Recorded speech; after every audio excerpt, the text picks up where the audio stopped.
E sejam todos muito bem-vindos. Eu sou o Gabriel e você está assistindo ao Zanes Lab. O vídeo de hoje é um vídeo muito especial e só está sendo possível por conta de um presente que eu recebi do Leandro Steinbeck, que é um inscrito aqui do canal, que ele me deu essa plaquinha aqui, uma MKS Robin Nano V3. Então, o vídeo de hoje é sobre ela. A gente vai ver os pinos, o que ela oferece de novidade, de funcionalidade pra gente e como a gente configura o Marlin para essa plaquinha aqui. Então não vamos perder mais tempo e bora para a bancada. Então vamos dar uma olhadinha aqui na MKS. O primeiro ponto para a gente destacar é que ele é equipada com um microcontrolador de 168 MHz de frequência, que é uma frequência bem alta para os modelos de placas atuais. Outro ponto interessante desse modelo é que ela vem com uma entrada USB para utilização tanto para atualizar o firmware como impressão através de pendrive, então a gente não fica mais preso só no cartão de memória, que é bem interessante também. Você pode pôr uma extensão mais fácil caso a placa não esteja em fácil acesso aí na sua impressora. Outro destaque aqui, pelo menos para os modelos da MKS que utilizam esse modelinho aqui de Wi-Fi, é que foi implementado aqui para ele a ligação também do barramento SPI. Então, além da UART, agora esse módulo aqui também tem as ligações físicas de SPI com o microcontrolador. Para o Marlin, isso por enquanto não faz diferença, porque ele não tem suporte ao Wi-Fi. Ele dá um suporte a um modelo diferente, que eu vou falar mais para frente.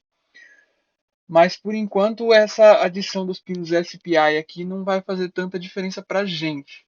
Mas vai ser interessante quando sair um port do RapRap Firmware, que é o mesmo firmware utilizado aí nas Duet 3D, que é um firmware bem interessante. Eu vou fazer um vídeo mais para frente sobre, que eu tenho uma placa que está rodando ele. Então, por enquanto, a gente não tem muita utilização dessa parte SPI aqui do módulo Wi-Fi. Outro ponto interessante, agora a gente tem duas saídas de fãs controláveis, então o Marlin consegue controlar dois fãs. Por exemplo, eu posso colocar um para o fã de camada, né, para esfriar o filamento enquanto ele é depositado, e o outro para controlar o cooler da máquina, que esfria os drivers, ou o próprio cooler do hot end, para ele ligar somente acima de uma certa temperatura, ajudando aí no ruído, né, quando a máquina está em standby. Eles fizeram também a adição aqui de uma segunda porta para o driver do Z, então agora a gente pode ligar dois motores em paralelo para um só driver, caso você queira utilizar os outros dois para extrusoras, né, fazer um dual color aí no caso. Outro ponto interessante, então caso você opte por estar usando o Wi-Fi e queira usar um DisplayTouch diferente do que vem nela ou comprou só a placa, eles disponibilizaram para a gente aqui uma segunda porta UART. Então a gente pode agora utilizar tanto o módulo Wi-Fi quanto um display por toque, como esses aí que estão na tela. Então você não tem que escolher mais entre um ou outro, caso você queira. Outro ponto que eles fizeram também foi disponibilizar aqui os pinos de controle de PWM dos MOSFETs da mesa e dos dois hot ends. Isso quer dizer o quê? Aqui a gente vai ter um nível de PWM, um nível lógico de 3.3 volts, que seria a tensão que o microcontrolador trabalha. Isso é útil caso vocês vão utilizar, por exemplo, um módulo laser que o controle de intensidade do laser é feito através de PWM TTL. Então você pode ligar diretamente aqui. Ou caso venha a queimar algum desses MOSFETs, você pode ligar um MOSFET externo aqui nesses pinos, né, respectivos aos MOSFETs que controlam tanto os bicos quanto a mesa. De resto, a placa segue sem muitas novidades. Temos aí 5 drivers que dão suporte tanto a MCs SPI ou ART, quanto os drivers mais comuns, né, com a ligação dos pinos sendo feita aqui embaixo. A gente tem as portas de end-stop, e aqui vale ressaltar que, diferente de alguns outros modelos, a gente pode definir aqui por esses jumpers aqui que está escrito de águia aqui em cima, a conexão física entre o pino responsável pelos sensores do TMC, ligar ele fisicamente ao pino de end-stop. Diferente, por exemplo, da SKR 1.4, onde se você não for usar o end-stop, o sensorless, e for optar por um end-stop físico, você tem que cortar esse pino, porque senão ele dá interferência. A gente conta aqui também com pinos para 2 entradas de sensor de filamento, sensor de queda de energia, caso você utilize a função de Power Loss, que é aquela de quando cair a energia, a impressora retome a impressão de onde ela parou. E tem também o pino de controle de fonte, caso, por exemplo, termine a impressão, você mande a impressora desligar se for uma impressão durante a noite, para não deixar ela ligada a noite inteira. E vale ressaltar também que esses pinos aqui você consegue mudar a função deles para outras coisas. É bem simples, é só saber qual é a nomenclatura de pinos. Isso geralmente ou você acha nesse link que eu vou deixar aí, que mostra todos os pinos da placa, ou você olhando por baixo. Por baixo ela tem a descrição de tudo que tem aqui, inclusive a configuração dos jumpers, dos TMCs. Aqui embaixo a gente tem a entrada para os termistores do bico. Aqui no cantinho a gente tem o da mesa. Esses 3 pininhos solitários aqui são para você utilizar ou o servo ou o belly touch. A gente tem também aqui para os drivers, caso você vá utilizar um driver externo. Vale se atentar, como por exemplo nessa foto aí, esse, se eu não me engano é um TB6600, a gente pode ver que nos pinos de sinais ele tem a nomenclatura mais 5V. Isso quer dizer o quê? Ele precisa de sinais aí de controle de 5 volts. Então, por exemplo, na MKS, na SKR, você não consegue porque o sinal de saída é de 3.3 volts. Então ele pode não funcionar adequadamente com essas placas. Estilo esses daí da tela, você pode ligar os pinos de controle aqui, que tem o pino de Enable, Step, DIR e um Ground, né, para fazer ligação de drivers externos. As placas da MKS também contam com esse jumper, que eles chamam de Drive IC Power, para você selecionar qual a tensão de alimentação da parte lógica dos drivers. Como o microcontrolador trabalha num nível de tensão de 3.3 volts, para não ter problema, eu mudo aqui para 3.3 volts. Mas não é regra. A gente tem também aqui 2 conectores de energia para conectar fãs para ficarem, por exemplo, sempre ligados. Aqui você não tem controle, né? Ele aparece a tensão da fonte aqui assim que ela é ligada. Então, se você alimentar com 12 volts, aqui vai ter 12 volts. Se alimentar com 24, aqui também vai ter 24. Aqui a gente tem o jumperzinho de alimentação da USB. Então, por exemplo, se você quer ligar a placa sem ligar uma fonte, só alimentando pela USB, é só mudar esse jumper aqui de off para on. E essa placa também conta com uma memoriazinha EEPROM aqui dedicada, porque os microcontroladores de 32 bits geralmente não têm a EEPROM integrada neles. Então é feito um truque aí por software para parte da memória que é destinada a gravar o programa ser utilizada como EEPROM. Aqui no caso eles colocaram um módulo EEPROM dedicado, então não tem essa perca de memória para caso você habilite a EEPROM aqui emulada. E por fim temos aqui conector XP1 e XP2 para conexão de displays, por exemplo esses aí da tela, você pode estar utilizando junto com essa placa. Caso você tenha comprado somente a placa e queira utilizar algum desses displays que eu mostrei, é bom se atentar a um detalhe. Se a gente olhar aí nessas fotos, no lado esquerdo eu tenho o esquema de pinos da MKS e no lado direito o esquema de pinos do display.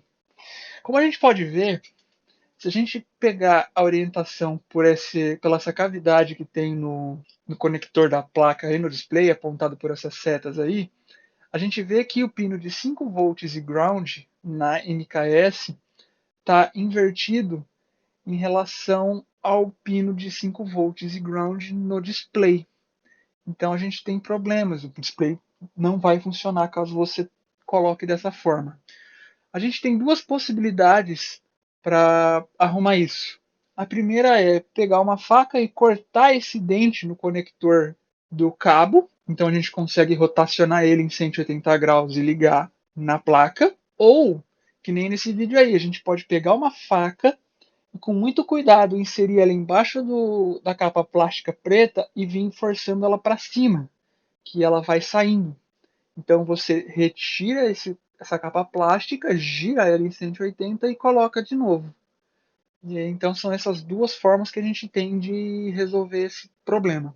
Caso você vá utilizar esse display gráfico na placa e ele fique dessa forma, com as linhas meio fora, meio distorcidas, isso acontece por quê?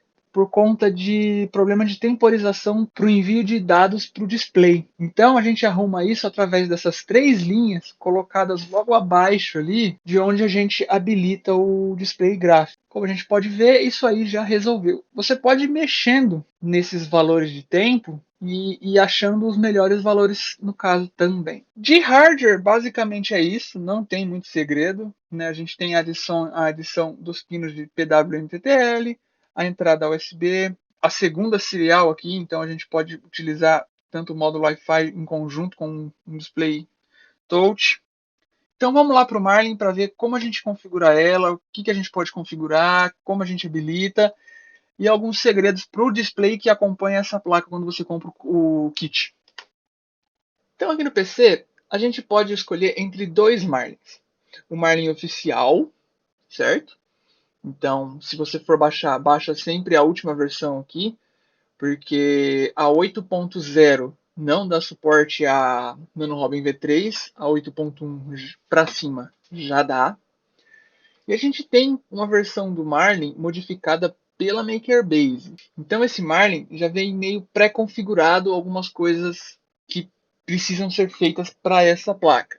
Eu usaria esse Marlin em um caso muito específico que eu vou falar mais para frente. Mas de resto, eu prefiro mais utilizar o oficial. Então, com o Marlin já aberto aqui no Visual Code, antes da gente começar a mexer nele, eu quero deixar uma dica de plugin para facilitar a nossa vida. Porque sempre que a gente vai compilar um Marlin novo, ou a gente já tem um Marlin e trocou de placa, a gente precisa informar aqui nesse arquivo platform.io.ini para qual microcontrolador a gente vai compilar, para que o platform.io faça o download de tudo que ele precisa para gerar o arquivo final do nosso Marlin. E um plugin que vai nos auxiliar muito é o Auto Build Marlin. Então, para instalar ele, vem aqui na aba de extensões, digita aqui em cima Marlin, e é esse primeiro aqui, ó, com o símbolozinho do peixe, escrito Marlin. Clique em instalar, ele aparece o ícone aqui pra gente. Nessa listinha, a gente vai clicar em Show ABN Panel e aqui ele já mostra algumas configurações que já estão feitas no Marlin. Então, eu estou usando a versão 8.2. Quando você coloca o nome ali de quem configurou no Marlin, ele aparece aqui. Qual placa eu estou usando, qual cinemática da minha impressora, tamanho de mesa, quantidade de extrusores, a placa que eu estou utilizando. E aqui embaixo ele me dá duas opções de compilação, que utilizando a Ramps eu posso utilizar tanto o ATmega 2560 ou o ATmega 1280. Então, por enquanto, a gente não mexe nisso. Com ele instalado, vamos começar a alterar o Marlin em si. Quando a gente troca de placa, duas coisas principais a gente precisa informar para o Marlin. Qual que é a porta serial responsável pela USB e aqui qual é o modelo de placa que a gente vai utilizar. Então, para o modelo de placa, muito simples a gente descobrir. Duas formas. No GitHub da fabricante, como aqui eu estou no GitHub da MKS do firmware da Marlin.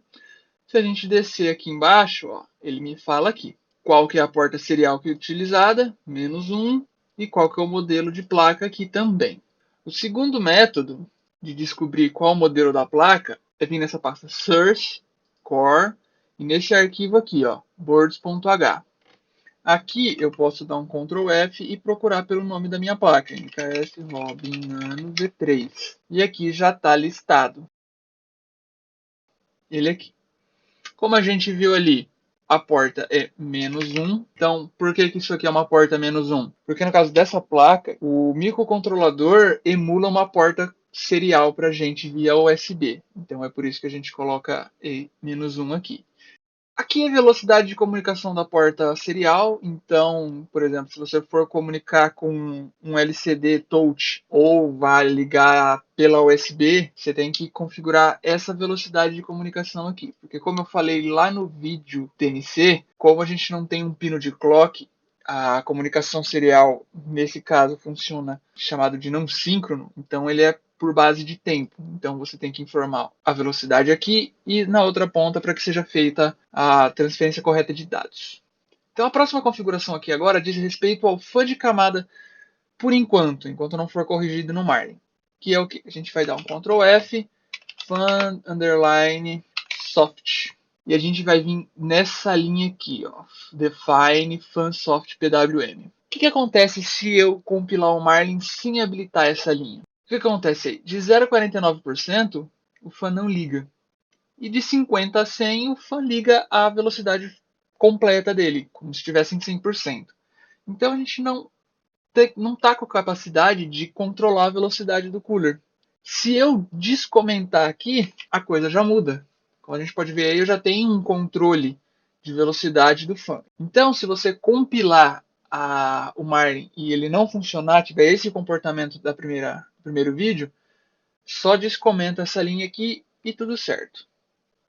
Passando para a parte, então, agora do display, a gente vem aqui um Ctrl F, TS35. Se você comprou a Robin V3 com o display que acompanha ela no kit, a gente vai descomentar essa linha aqui. Mais para baixo, a gente tem algumas configuraçõezinhas mais avançadas.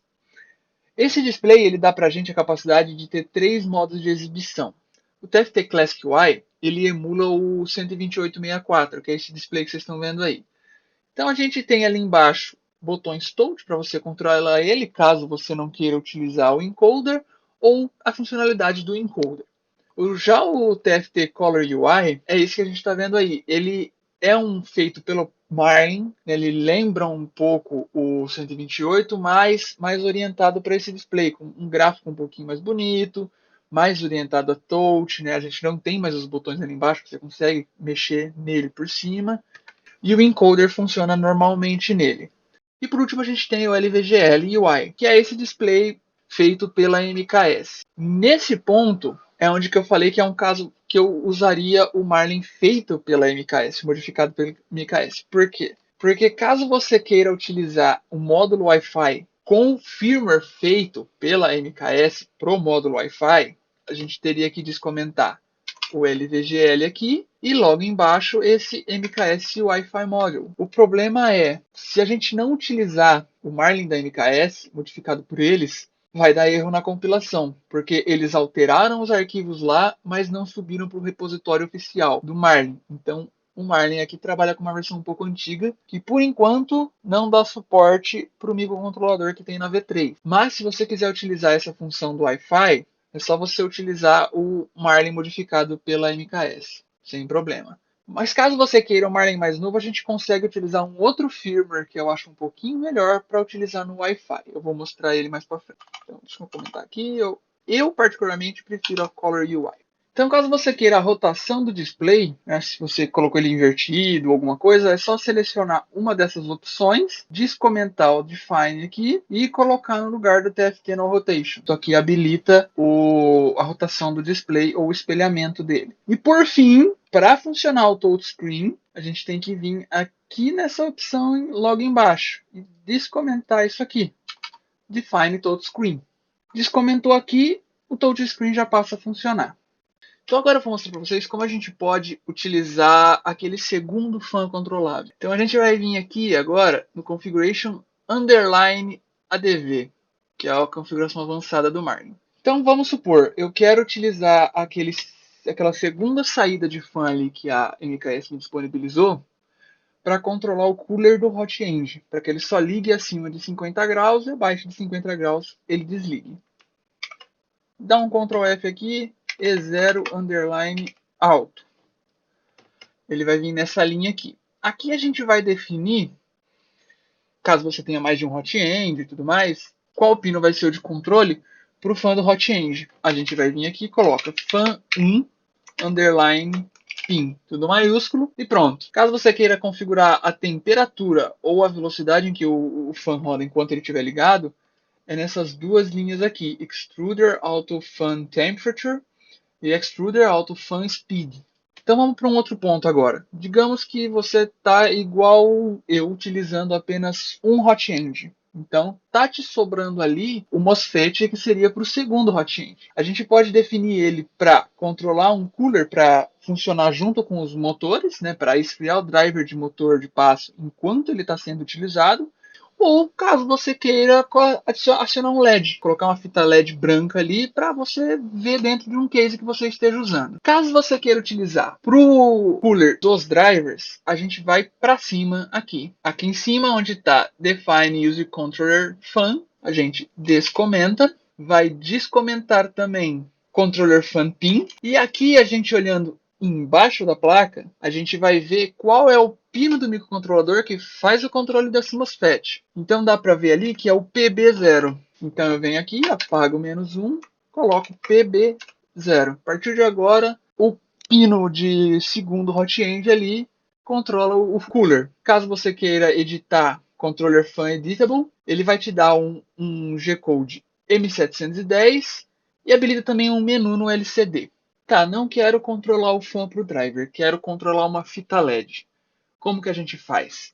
Desce um pouquinho aqui, passou ali o fan, aqui, Case Light Enable, descomenta ela, descomenta também a definição do Case Light Pin, e aqui eu coloco PB0. E aqui eu tenho outras coisas que eu posso modificar. Qual que é o brilho que eu quero da minha fita LED quando ela estiver ligada. Então aqui vai de 0, sendo o mínimo, a 255 sendo o máximo. A gente pode definir se o sinal vai ser invertido ou não. A gente pode definir se eu quero que quando a placa ligue, ele coloque o LED ligado ou desligado. A gente pode colocar um menu no LCD também, no display. Então é só descomentar essas duas linhas aqui. A gente também habilita o G-Code M355 para controlar a luz do casing. Então esses são alguns usos que a gente pode fazer para outros pinos. Então, por fim, vamos aí agora ver como a gente faz para habilitar a novidade aqui dessa placa, que é o suporte à leitura de pendrive. Primeiramente, a gente tem que dar um Ctrl F aqui no configuration.h e SD Support. A gente tem que descomentar aqui o suporte à leitura de cartão de memória. Vamos para o Configuration Advanced e procurar por USB. Aqui a gente vai descomentar essa linha Define USB Flash Driver Support. E mais embaixo aqui, a gente vai descomentar o Define Use OTG USB Host. Então, feito isso aqui, já está pronto para a gente utilizar pendrive no lugar de cartão. Por enquanto, o Marlin só está com suporte para você usar ou um ou outro. Os dois ele está dando erro. Mas vamos ver aí nas próximas versões, talvez eles arrumem isso e você não tenha que escolher entre cartão de memória e pendrive. Então, finalizando aqui, vamos dar um Ctrl S para salvar o arquivo. Isso é importante porque depois que você salva o arquivo que o AutoBuild Marlin aqui dá uma atualizada no que você fez, e a gente já pode ver, ó, mudou o nome, a placa e me apareceu 3 ambientes de desenvolvimento aqui embaixo. Qual que é a diferença entre eles? O primeiro é só para suporte ao cartão de memória, o segundo já é utilizando o pendrive, e o terceiro é utilizando o pendrive, mas habilitando uma função que é o quê? Se você tiver com o pendrive conectado na MKS e você conectar um cabo USB na placa e ligar no PC, seu computador, além de reconhecer a placa como uma porta COM, ele também reconhece o pendrive que está conectado na placa. Então você não precisa retirar o pendrive da placa e colocar no computador para fazer o upload do firmware novo ou de arquivos G-Code. Você consegue fazer isso só conectando o cabo USB. Pelos testes que eu fiz, isso não funciona quando você utiliza cartão de memória. Se você tiver com um cartão de memória inserido na placa e conectar na USB, ele não reconhece como um dispositivo de armazenamento externo, só enquanto você utiliza pendrive. Então vamos lá. Eu vou escolher aqui o último ambiente e vou mandar compilar ele aqui.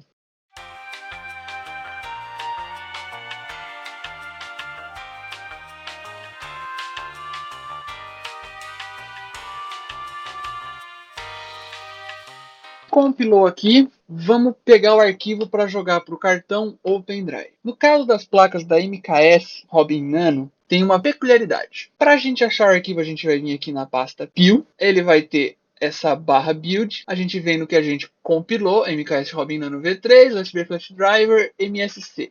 Aqui ele tem todos os arquivos de compilação. Em outras placas a gente usaria o firmware.bin, mas para a família Robin Nano, esse arquivo aqui que tem o nome Robin Nano V3. Só clicar com o direito, Review in File Explorer. Aí é só pegar esse arquivinho aqui, arrastar para o cartão de memória, colocar na placa. Se ela estiver ligada, apertar o reset. Se ela estiver desligada, só ligar. A gente vê essa telinha aí de gravação do Marlin.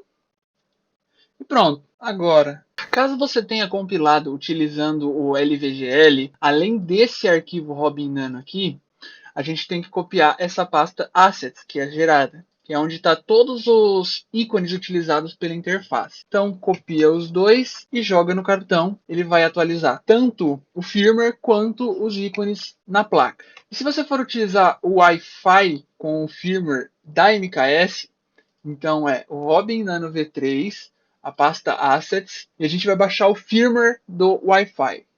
Então, para o firmware, a gente vai vir nesse link aqui no GitHub, eu vou deixar ele na descrição. A gente vem em Firmware Release e clica nesse arquivo aqui do .zip. Fazer download. A gente vai jogar esse arquivo aqui, mkswifi.bin, junto no cartão. Então ele vai atualizar o Marlin, os ícones utilizados pela interface da MKS e o firmware presente no módulo Wi-Fi. Para fazer essas atualizações é interessante você estar ligando a placa pela fonte, para ela ter energia suficiente para fazer tudo isso que ela precisa. Então, acabando aqui, feito o upload, é só utilizar sua placa normalmente, sem grandes problemas. Eu vou fazer um vídeo à parte desse, uma parte 2, mostrando como a gente instala outro firmware, que é o que? É o ESP3D no módulo Wi-Fi da placa. Então a gente vai ter a funcionalidade Wi-Fi sem depender de utilizar essa interface da MKS. Eu vou fazer outro vídeo porque esse aqui já deve ter ficado um pouquinho extenso. E eu quero dar mais detalhes, caso dê algum problema, para a gente ver certinho como a gente grava esse firmware no módulo Wi-Fi da MKS. Espero que vocês tenham gostado, que esse vídeo tenha sido útil para vocês.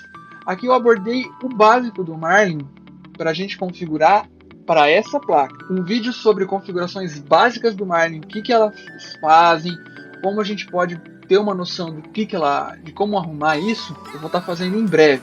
Então, se você ficou interessado em saber essas configurações básicas e mais outras coisas, como adicionar Wi-Fi, inclusive impressoras usando a Ramps, não se esquece de inscrever, deixa o like se te ajudou. Dúvidas, só mandar aqui nos comentários, eu vou respondendo assim que eu posso. Eu vou ficando por aqui então. Muito obrigado por vocês que assistiram até aqui. Valeu, falou!